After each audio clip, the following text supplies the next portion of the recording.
Hello friend, welcome back to my channel and new other blog. তো আজ অনেকদিন পর আমি এভাবে ব্লগটা শুরু করলাম, কারণ আজ হলো আমাদের নবান্ন। তো নতুন অন্ন খাওয়ার দিন। তো এই দিনটাকে আমরা কীভাবে সেলিব্রেশন করি সেটাই তোমাদের সঙ্গে শেয়ার করব, কি হয় না হয় সকাল থেকে রাত পর্যন্ত। কারণ আজকে আমাদের প্রায় ভাত খাওয়া নেই সারাদিন বললেই চলে। তো চলো কী করি সেটা তোমাদের সঙ্গে দেখা। এই ব্লগ সকালের নবান্ন দিয়েই শুরু করছি আমি। নবান্নর জন্য এখানে আমি দেখো সমস্ত রকমের ফল কেটে নিয়েছি, ঝুড়ি ঝুড়ি করে এভাবে আমাদের কেটে নেয়।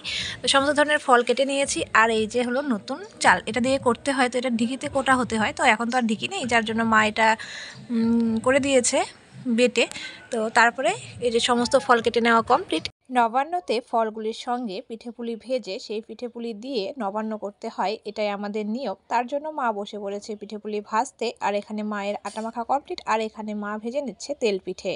একটু বেশি করে ভাজছে, কারণ যেহেতু আজ সারাদিন আমাদের ভাত খাওয়া হবে না, তাই এগুলো খেয়ে থাকতে হবে সেজন্য। আর এখানে ভেজে নিচ্ছে তারপরে লুচি। এখানে মা লুচি ভাজছিল, আর আমি ততক্ষণে এখানে করে নিচ্ছিলাম ঘুগনি। ঘুগনিটা এমনি নিরামিষভাবে করেছি, এটা কিন্তু নবান্নতে দেওয়া হবে না।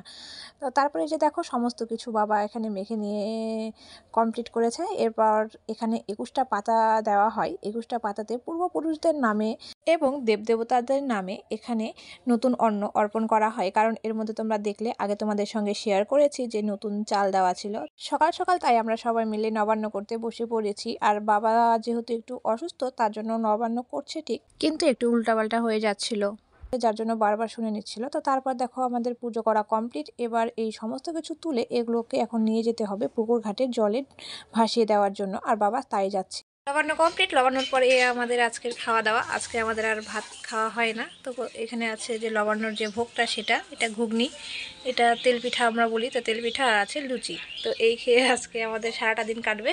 তারপরে একবারে রাতের অনুষ্ঠান আছে, রাতের একটা পর্ব আছে, সেটার পর তারপরে আমরা একদম ভাত খেতে পারি। তো এই হলো আমাদের লবান্নর আজকের খাওয়া দাওয়া। তারপর আমরা সবাই মিলে একসঙ্গে খেতে বসলাম। একসঙ্গে খেতে বসাটা আমাদের ফ্যামিলিতে খুব কম হয়, কারণ যেহেতু দাদা কাজে একটু বাইরে থাকে, তো তার জন্য একসঙ্গে বসাটা খুব কম হয়। তো খেতে বসে তারপরে সবাই হয়ে গেল ইমোশনাল, কারণ এখানে দাদা তখন মনে করিয়ে দিল যে এবার সবাই একসঙ্গে লবান্য করছি, কিন্তু পরের বার বুনু আমাদের সঙ্গে থাকবে না। তখন মাও ইমোশনাল হয়ে গেল এবং কথাগুলি বলতে শুরু করে দিল। কারণ আমার পরিবারের 90% জায়গা জুড়ে আছি আমি। তো আমার পরিবারের মেন যে ভিত, সেটা ছিল বাবা। তো এখন তো বাবার সেই রকম নেই, তারপরে হলাম আমি। তার জন্য সবাই খুব ইমোশনাল হয়ে পড়েছিলাম, যেটা আমার কথার মধ্যে এখনও হয়তো বুঝতে পারছো। ভিডিও এডিট করতে গিয়েও এখনও কিন্তু আমার সেই ফিলিংসটাই আসছে।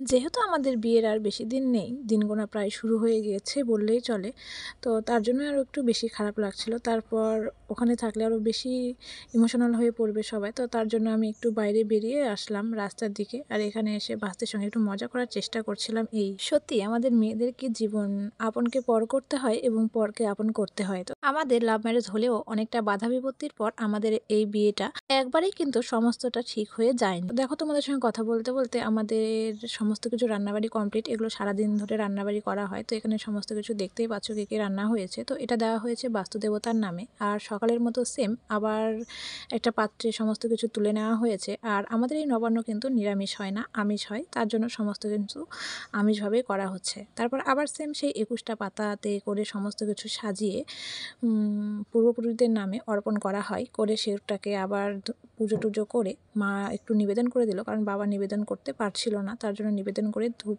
টুপ সমস্ত কিছু দেখিয়ে দিয়ে পুজো করে নিল। তারপর এই 21টি পাতা আবার তুলে নিয়ে যেতে হবে পুকুরে ভাসিয়ে দেওয়ার জন্য।